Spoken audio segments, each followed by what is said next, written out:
नमस्कार। एलपी सरकारी job channel पर आपका हार्दिक स्वागत और अभिनंदन करता हूं। ये कक्षा 9 का सेशन चलेगा। कक्षा 9 सामाजिक विज्ञान दूसरा पाठ का पहला सेशन आपके पास भेज चुका हूं। दूसरे पाठ का पहला सेशन आप लोग देख चुके हैं। ये दूसरा सेशन भेज रहा हूं। कोशिश किया गया है कि 2 ही सेशन में पाठ को कंप्लीट कर लिया जाए। तो इसमें बहुविकल्पी और लघु एवं दीर्घ दोनों तरह के प्रश्नों को समाहित किया हूँ। एक सेशन में केवल बहुविकल्पी गए हैं। दूसरे सेशन में जो बहुविकल्पी प्रश्न रह गए थे उनको इसमें समाहित किया हूँ और लघु और दीर्घ का ये सेशन है। तो चलिए अब हम इस सेशन की शुरुआत करते हैं। ध्यानपूर्वक प्रश्न को पहले सुनेंगे, समझेंगे, फिर चारों ऑप्शन समझेंगे, देखेंगे, फिर उत्तर किया जाएगा। अब आप 2 बार सेशन को देखें और उसके बाद में नोटबुक में लिख लें। इतने में हम दावा करते हैं कि आपका ये पाठ आपको पूरी तरह याद हो जाएगा, आपका अच्छा से तैयारी हो जाएगा। तो चलिए अब हम आपके संपूर्ण कोर्स की तैयारी के लिए तत्पर हैं। अब आप लघु और दीर्घ प्रश्नों को कैसे हल करेंगे बहुविकल्पी प्रश्नों के द्वारा। तो चलिए बहुविकल्पी प्रश्नों से शुरुआत करते हैं, जिसमें ये सेशन का पहला प्रश्न है, यानी दूसरा सेशन चालू हो रहा है। तो ये पहला प्रश्न दूसरे सेशन का प्रश्न नंबर 63, रूसी क्रांति की तिथि कौन सी है। प्रश्न नंबर 63, रूसी क्रांति की तिथि कौन सी है। 7 मार्च 1917 या 17 मार्च 1917 या 6 अक्टूबर 1917 या 7 नवंबर 1917। प्रश्न नंबर 63, रूसी क्रांति की तिथि कौन सी है। तो चलिए 62 प्रश्न पहले सेशन में गया था, ये दूसरा सेशन। इसी सेशन में ये पाठ पूरा कर दूंगा। तो प्रश्न नंबर 63 का ऑप्शन सही होगा ऑप्शन डी, 7 नवंबर 1917। प्रश्न नंबर 63 का ऑप्शन डी सही उत्तर होगा। अगले प्रश्न पे आ जाएं। प्रश्न नंबर 64, लेनिन द्वारा गठित की गई सेना का नाम क्या था। लेनिन द्वारा गठित की गई सेना का नाम क्या था। क्रांति सेना या काली सेना या मुक्ति सेना या लाल सेना। देखिए इस प्रश्न में यदि ट्राटस्की और लेनिन दोनों रहेगा तो लेनिन पे आपको जाना है। यदि लेनिन नहीं है, टाटस्की है तो टाटस्की पे जाना है। टाटस्की नहीं है, लेनिन है तो लेनिन तो है ही है। तो चलिए प्रश्न नंबर इसको अच्छी तरह समझ लें। अगर टाटस्की और लेनिन दोनों इस प्रश्न में रहेंगे ऑप्शन में तो आपको लेनिन पे जाना है, और लेनिन ऑप्शन में नहीं रहता है तो आपको टाटस्की पे जाना है। तो प्रश्न नंबर 64, लेनिन द्वारा गठित की गई सेना का नाम क्या था। तो उस सेना का नाम था लाल सेना। प्रश्न नंबर 64 का ऑप्शन डी सही उत्तर होगा। अगले प्रश्न पे आ जाएं। प्रश्न नंबर 65, रूसी क्रांति के पश्चात कौन सी व्यवस्था रूस में आई। रूसी क्रांति के पश्चात कौन सी व्यवस्था रूस में आई। तानाशाही व्यवस्था आई या साम्यवादी या पूंजीवादी या नाजीवादी। प्रश्न नंबर 65, रूसी क्रांति के पश्चात कौन सी व्यवस्था रूस में आई। तो प्रश्न नंबर 65 का सही उत्तर होगा साम्यवादी व्यवस्था। रूसी क्रांति के बाद रूस में साम्यवादी व्यवस्था आई। प्रश्न नंबर 65 का ऑप्शन बी सही उत्तर होगा। अगले प्रश्न पे आ जाएं। प्रश्न नंबर 66, खूनी रविवार की घटना कहाँ हुई थी। खूनी रविवार की घटना कहाँ हुई थी? मॉस्को में हुई, या सेंट पीटर्सबर्ग में हुई, या लेनिनग्राड में हुई, या ताशकंद में हुई? ये भाई ताशकंद में है। प्रश्न 66, खूनी रविवार की घटना कहाँ हुई? मॉस्को में, सेंट पीटर्सबर्ग में, लेनिनग्राड में, या ताशकंद में? तो प्रश्न 66 का ऑप्शन सही होगा बी। ये खूनी रविवार की घटना सेंट पीटर्सबर्ग में हुई है। प्रश्न 66 का ऑप्शन बी सही उत्तर होगा। अगले प्रश्न पे आ जाएं। प्रश्न 67, निम्नलिखित में से कौन रूस की क्रांति से संबंधित था? निम्नलिखित में से कौन रूस की क्रांति से संबंधित था? ये लेनिन थे, या अब्राहम लिंकन, या रूसो, या बिस्मार्क? निम्नलिखित में से कौन रूस की क्रांति से संबंधित था? लेनिन, अब्राहम लिंकन, रूसो, या बिस्मार्क? तो रूस की क्रांति से संबंधित लेनिन थे भाई। प्रश्न 67 का ऑप्शन ए सही उत्तर होगा। अगले प्रश्न पे चलते हैं। प्रश्न 68, रूस की क्रांति के समय रूस के सम्राट को कहा जाता था? क्या कहा जाता था भाई? रूस की क्रांति के समय रूस के सम्राट को कहा जाता था। तो एक बात यहाँ पे समझ लें, कुछ प्रश्न ऐसे हैं कि नंबरिंग में गलती हुई है, क्योंकि इतने प्रश्न हैं को मिस्टेक हो ही जाती है, तो आप लोग सीरियल से नंबर डालते रहेंगे। जैसे प्रश्न नंबर 68 2 बार 68 लिखा गया है, पर प्रश्न दोनों अलग अलग हैं, तो समझिए।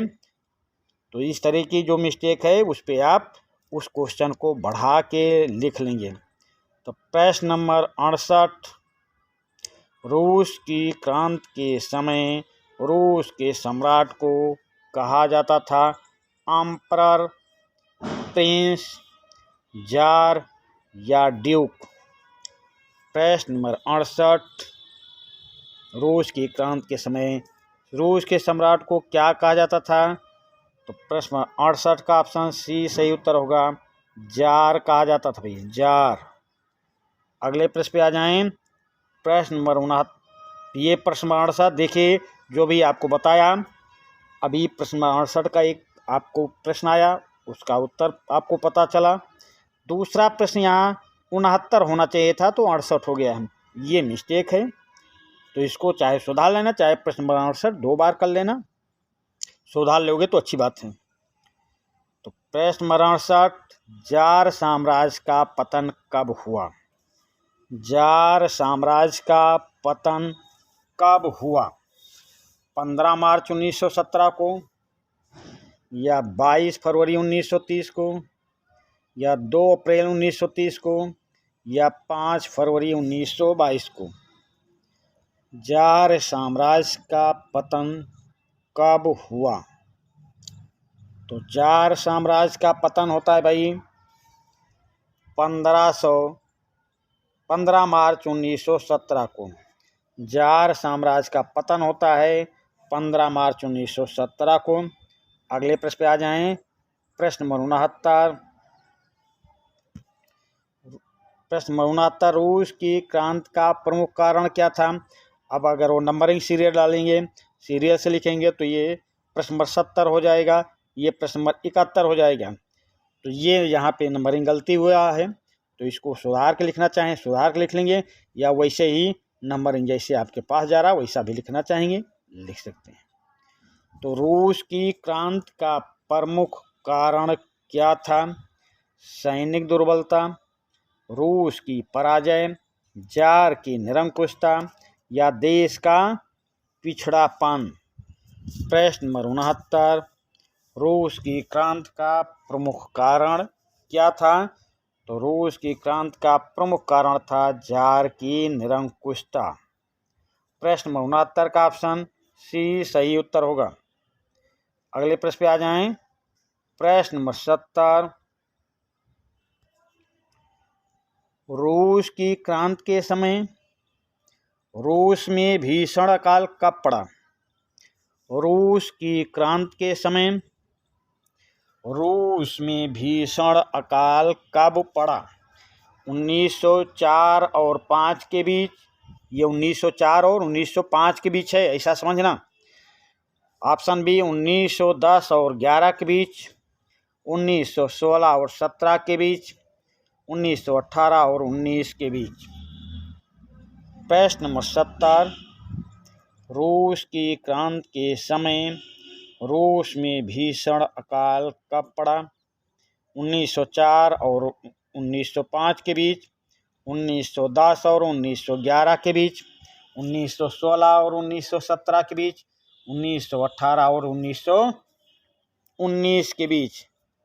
तो प्रश्न नंबर 70 का ऑप्शन सही उत्तर होगा सी। 1970 का सही उत्तर ऑप्शन सी सही है। अगले प्रश्न पे आ जाएं। प्रश्न नंबर 71। प्रश्न नंबर 71। प्रथम यूरोपियन या काल्पनिक समाजवादी किसे माना जाता है? प्रथम यूरोपियन, ये यूरोपियन नहीं है, यूटोपियन है भाई, यहाँ पे भी थोड़ा मिस्टेक है, यूटोपियन है, यूटोपियन।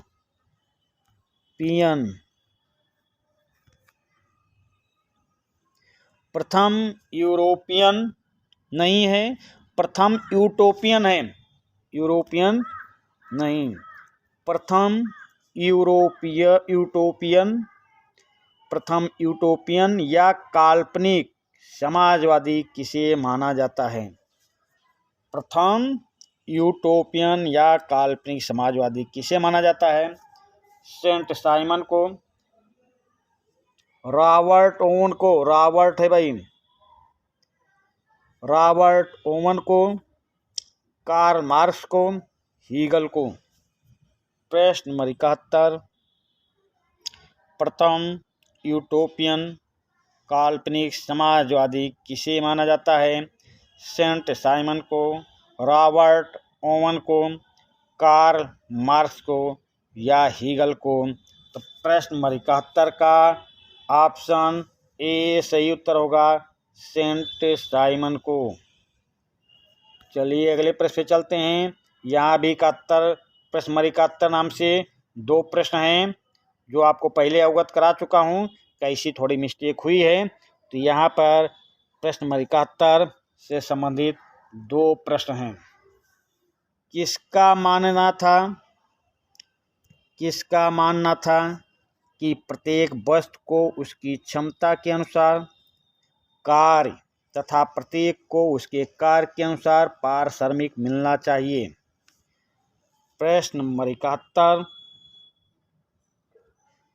किसका मानना था कि प्रत्येक को उसकी क्षमता के अनुसार कार्य तथा प्रत्येक को उसके कार्य के अनुसार पारिश्रमिक मिलना चाहिए? उदारवादियों का मानना था या समाजवादियों का मानना था या साम्यवादियों का मानना था या आदर्शवादियों का मानना था? तो प्रश्न नंबर 71 का ऑप्शन सी सही उत्तर होगा, ये मानना था साम्यवादियों का। प्रश्न नंबर 71 का ऑप्शन सी सही उत्तर होगा। अगले प्रश्न पे आ जाएं। प्रश्न नंबर 72। किसका विश्वास था कि पूंजीपतियों के साथ होने वाले संघर्ष में जीत अंततः मजदूरों की होगी? किसका विश्वास था कि पूंजीपतियों के साथ होने वाले संघर्ष में जीत अंततः मजदूरों की होगी? सेंट साइमन का विश्वास था या कार्ल मार्क्स का विश्वास था या हीगल का विश्वास था या रॉबर्ट ओवन का विश्वास था? प्रश्न नंबर 72। किसका विश्वास था कि पूंजीपतियों के साथ होने वाले संघर्ष में जीत अंततः मजदूरों की होगी? तो ये विश्वास था ऑप्शन बी कार्ल मार्क्स का। प्रश्न नंबर 72 का ऑप्शन बी सही उत्तर होगा। अगले प्रश्न पे चलते हैं। अब प्रश्न नंबर 72 के बाद 73 आना चाहिए, यहाँ पे मिस्टेक हुई है, प्रश्न नंबर 74 आ गया है। तो ये मिस्टेक मैं बार बार आपको बता रहा हूँ, टाइपिंग में मिस्टेक हुई है, प्रश्न ज़्यादा थे और उस ज़्यादा प्रश्न होने के कारण ऐसी मिस्टेक हुई। तो उसको आप चाहें तो सीरियस से सुधार के लिख लें, या जैसा प्रश्न है वैसा लिख लें। आपको याद करना है, 2 बार कम से कम सेशन देखना है और 2 बार सेशन के बाद आप नोटबुक में भी लिख लेंगे। हम दावा करते हैं कि 2 बार सेशन को देखेंगे, नोटबुक में लिखेंगे, तो हम ये आपसे वादा करते हैं, ये दावा करते हैं कि आपको संपूर्ण नॉलेज हो जाएगा। आपका किसी भी कोई भी पाठ अधूरा नहीं रहेगा, हर पाठ की संपूर्ण जानकारी आपको हो जाएगी और आप 100 में 100 नंबर लेने के अधिकारी होंगे। तो प्रश्न नंबर 74, रूस में फरवरी की क्रांति कब हुई? 27 फरवरी 1917 को, 27 फरवरी 1917 को, या 12 मार्च 1917 को, या 25 अक्टूबर 1917 को, या 7 नवंबर 1917 को। प्रश्न नंबर 74, रूस में फरवरी की क्रांति कब हुई? 27 फरवरी 1917, या 12 मार्च 1917, या 25 अक्टूबर 1917, या 7 नवंबर 1917। तो यहाँ हम आपको बता देना चाहते हैं, रूस में फरवरी की क्रांति, नाम तो फरवरी की क्रांति है, पर ये क्रांति ग्रेगारियन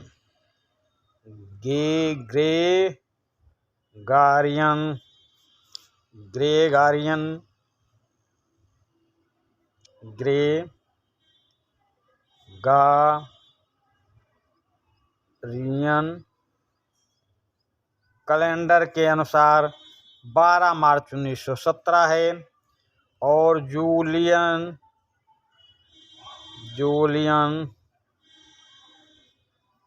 कैलेंडर के अनुसार 27 फरवरी 1917 है। तो हम आपको पहले बता दे रहे हैं कि रूस में 2 कैलेंडर, एक रूसी कैलेंडर या जूलियन कैलेंडर 13 दिन पहले होता था, और ये ग्रेगारियन कैलेंडर जूलियन कैलेंडर से 13 दिन आगे चलता है।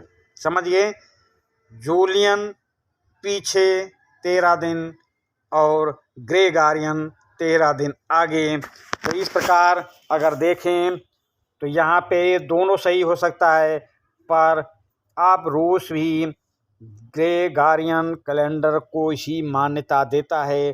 तो इस आधार पर प्रश्न नंबर 74 का ऑप्शन बी सही उत्तर होगा। ये ग्रेगारियन कैलेंडर के अनुसार है भाई, ग्रेगारियन कैलेंडर के अनुसार है। जो अगर इसमें कैलेंडर का नाम साथ में लिख देंगे तो आपके उत्तर बदल जाएंगे, वहाँ पर देखना। ये फरवरी की क्रांति 27 फरवरी 1917 जूलियन कैलेंडर के अनुसार है। अगले प्रश्न पे आ जाएं। प्रश्न नंबर 75, रूस में अक्टूबर की क्रांति कब हुई? रूस में अक्टूबर की क्रांति कब हुई? 27 फरवरी 1917 को, या 12 मार्च 1917 को, या 25 अक्टूबर 1917 को, या 7 नवंबर 1917 को। अभी हमने बताया फरवरी की क्रांति जूलियन कैलेंडर के अनुसार 27 फरवरी 1917, ग्रेगारियन कैलेंडर के अनुसार 12 मार्च 1917। रूस में अक्टूबर की क्रांति पूछा जा रहा है, तो जूलियन कैलेंडर के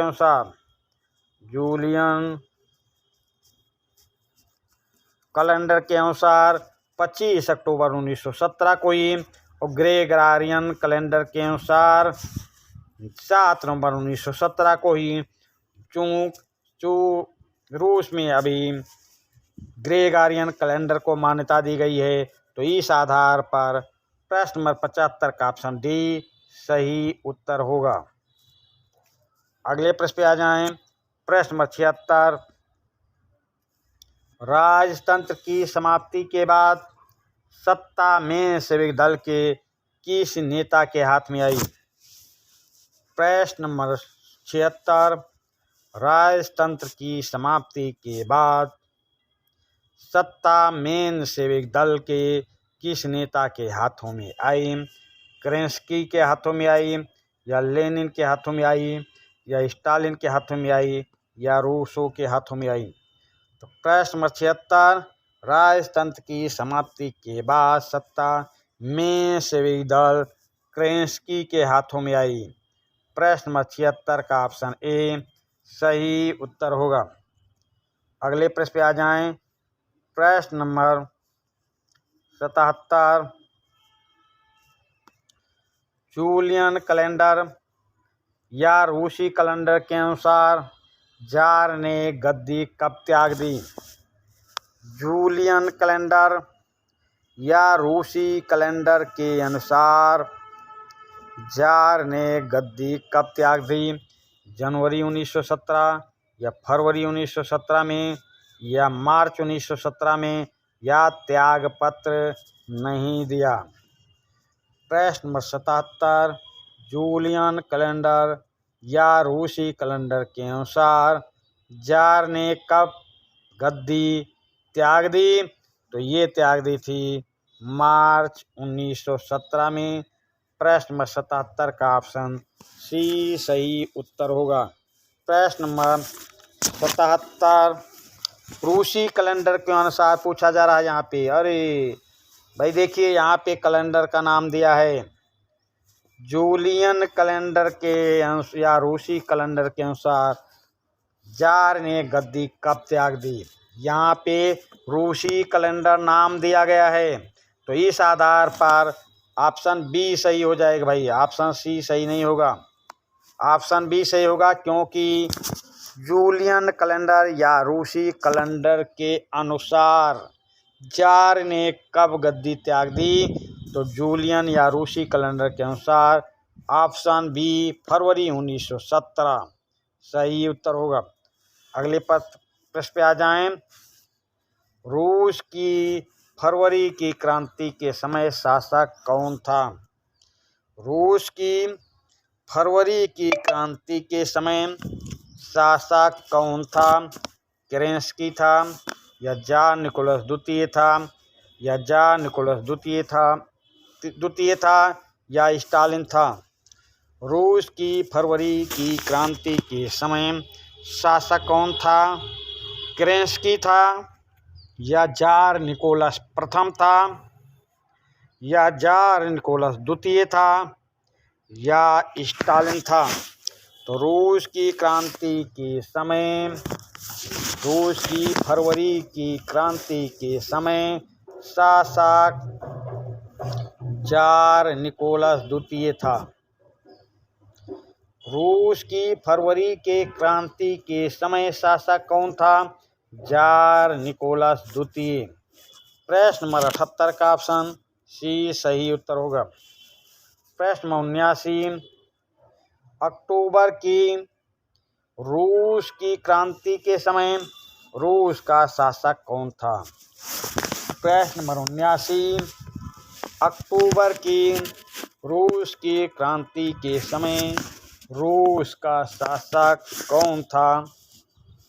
तो अल्पमत प्राप्त केरेंस्की था, या मेंशेविकों का नेता केरेंस्की था, या बहुमत प्राप्त बोल्शेविक नेता लेनिन, या ए और बी? ये बी है भाई, ए और बी दोनों सही है।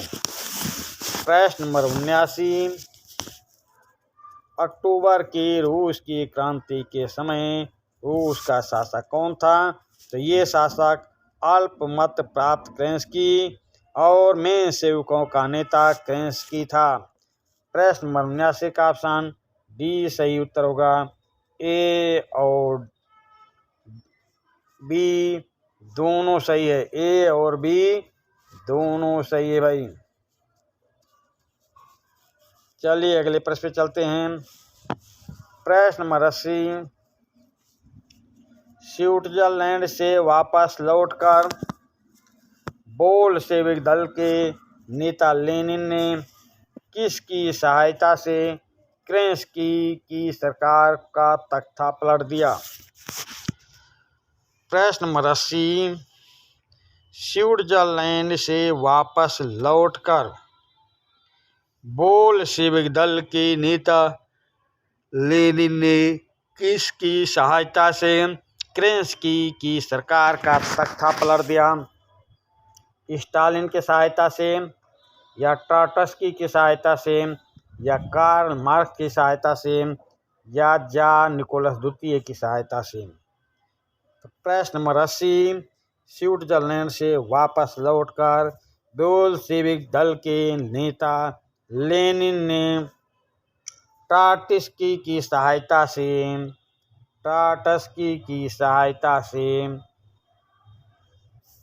केरेंस्की की सरकार का तख्ता पलट दिया था।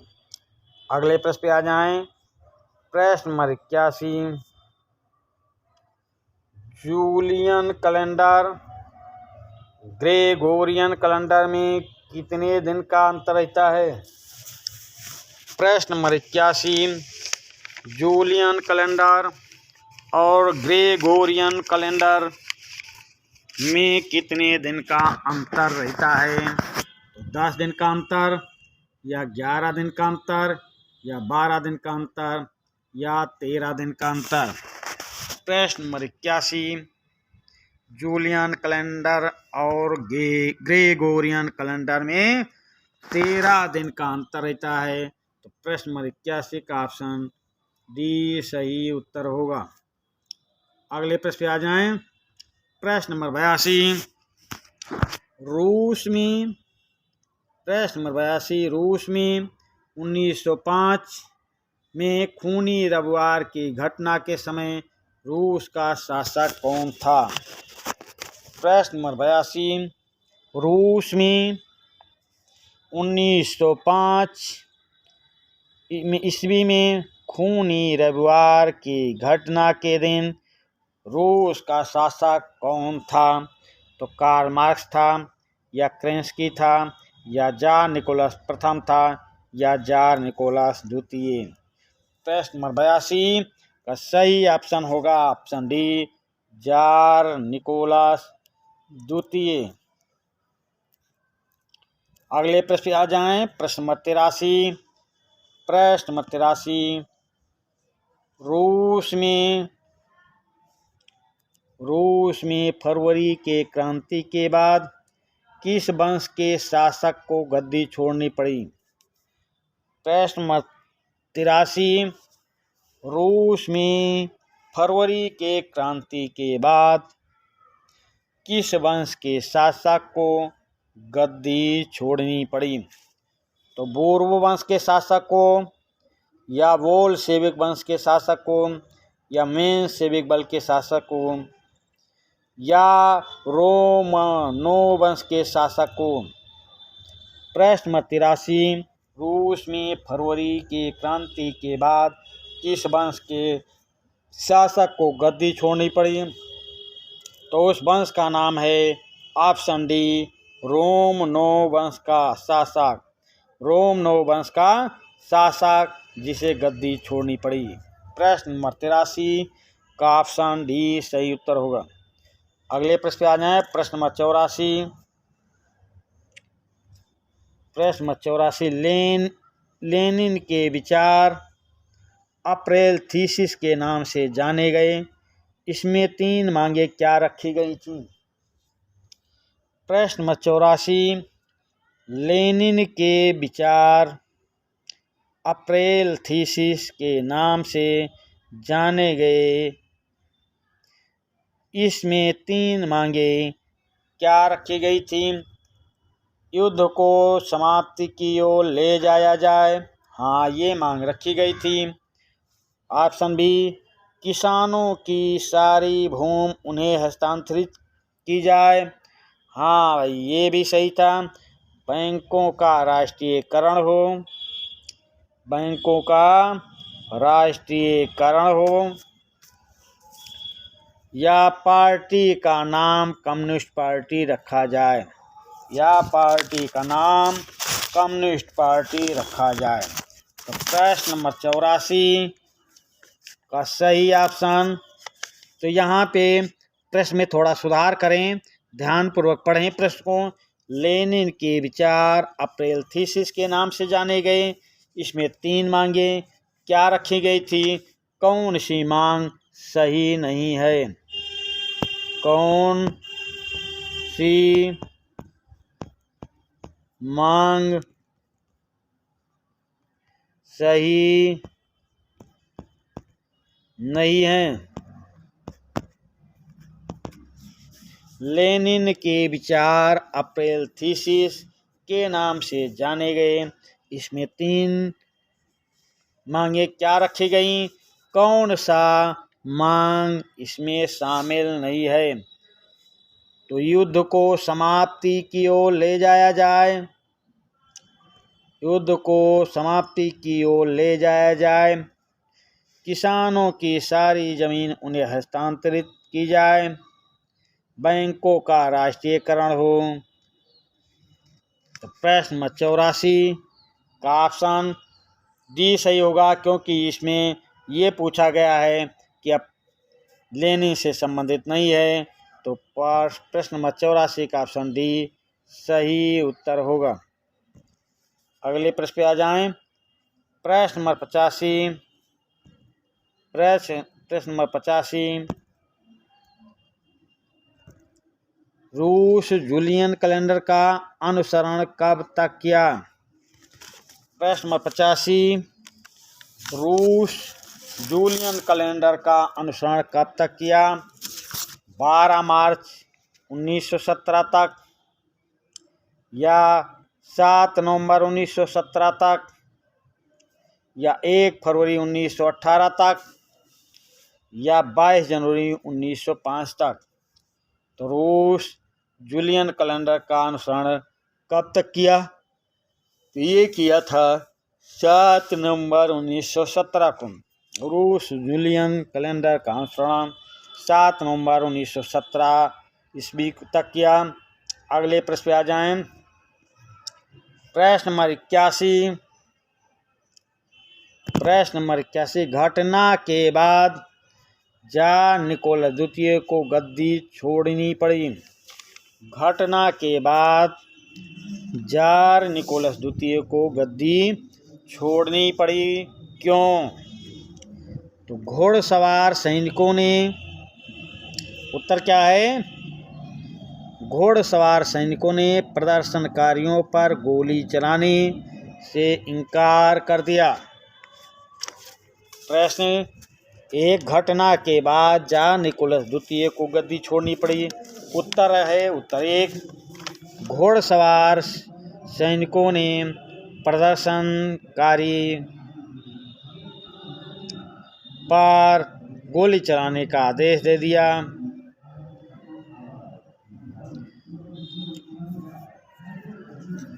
इनकार कर दिया। दूसरी ओर रेजिमेंटों ने बगावत कर दी और हड़ताली मजदूरों के साथ आ मिले। अगले दिन एक प्रतिनिधिमंडल 4 सदस्यों से वाला जार से एक प्रतिनिधिमंडल जार से मिलने गया। जार से मिलने गया। सैनिक कमांडरों ने सलाह दी कि वह राजगद्दी को छोड़ दे। उसने कमांडो की बात मान ली और 2 मार्च को गद्दी छोड़ दी। तो प्रश्न, घटना के बाद जार निकोलस द्वितीय को गद्दी क्यों छोड़नी पड़ी? तो घोड़सवार सैनिकों ने प्रदर्शनकारियों पर गोली चलाने से इनकार कर दिया। दूसरी ओर रेजिमेंटों ने बगावत कर दी और हड़ताली मजदूरों के साथ आ मिले। अगले दिन एक प्रतिनिधिमंडल जार से मिलने गया। सैनिक कमांडो ने सलाह दी कि वह राजगद्दी छोड़ दे। उसने कमांडो की बात मान ली और 2 मार्च को गद्दी छोड़ दिया। तो ये भाई लघु उत्तरीय प्रश्न था। अब लघु उत्तरीय प्रश्न और देखें। लघु उत्तरीय प्रश्न चल रहे हैं अब।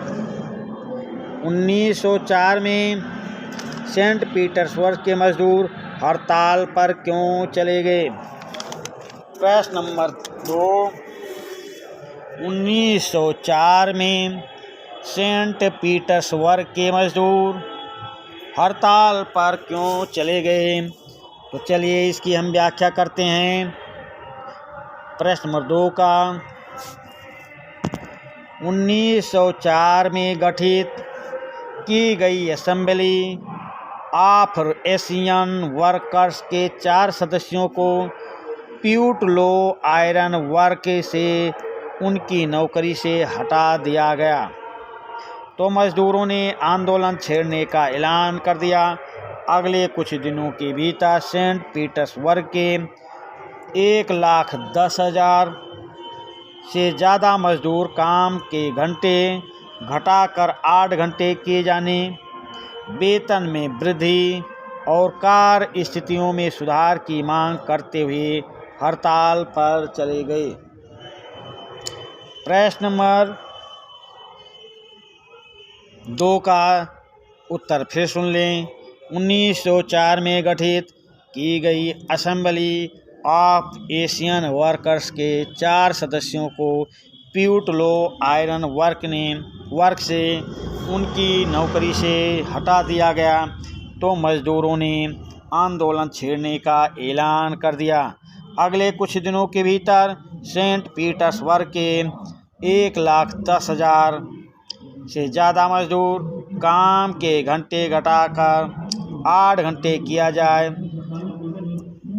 अगले दिन कुछ दिनों के भीतर सेंट पीटर्सबर्ग के मजदूरों ने से 1,10,000 से ज़्यादा मजदूर के घंटे घटाकर 8 घंटे किए जाने, वेतन में वृद्धि और कार्य स्थितियों में सुधार की मांग करते हुए हड़ताल पर चले गए। प्रश्न नंबर 3, उदारवादी समूह किस तरह की सरकार के पक्षधर थे? उदारवादी समूह किस तरह की सरकार के पक्षधर थे? तो इसका उत्तर देख लीजिए भाई। उदारवादी समूह वंश पर आधारित शासकों की अनियंत्रित सत्ता के विरोधी थे। वह सरकार के समक्ष व्यक्तिमात्र के अधिकारों की रक्षा के पक्षधर थे। यह समूह प्रतिनिधित्व पर आधारित एक ऐसी निर्वाचित सरकार के पक्ष में था जो शासकों और अफसरों के प्रभाव से मुक्त और सुप्रशिक्षित न्यायपालिका द्वारा स्थापित किए गए कानूनों के अनुसार शासन कार्य चलाएं।